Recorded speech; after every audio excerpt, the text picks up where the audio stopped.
Channel कोकणच्या समृद्धीचं विलीना ठाकूर आपल्या सर्वांचं कोकणशाहीच्या सकाळच्या बातम्या विशेष बुलेटिन मध्ये स्वागत।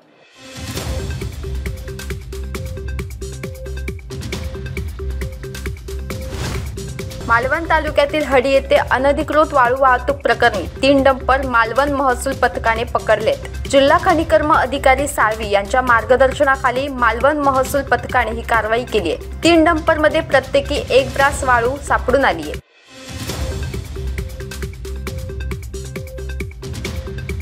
हातखंबा येथे मोठा अपघात झाला। शनिवारी मध्यरात्री गॅस वाहतूक करणारा टँकर पलटी होऊन अपघात झाला। अपघातामुळे रस्ता काही काळ बंद होता, त्यामुळे वाहतूक अन्य मार्गाने वळवली होती।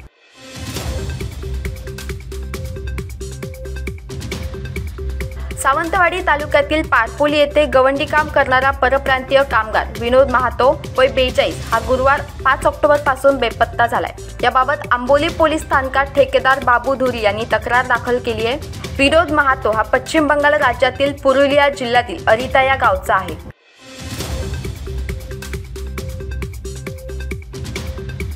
2000 रुपयांची नोट अन्य चलनात बदलून घेण्याचा दिनांक 7 ऑक्टोबर हा शेवटचा दिवस होता। आजपासून 2000 रुपयांची नोट चलनातून बंद झाली आहे।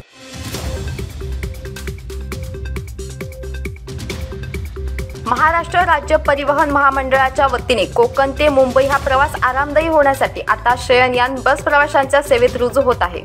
सिंधुदुर्ग जिल्ह्यात या बस दाखल झाल्या असून बांदा ते लातूर व बांदा ते मुंबई या मार्गावर या बसेस धावणार असून त्यामुळे सिंधुदुर्ग ते मुंबई हा प्रवास आरामदायी होणार आहे।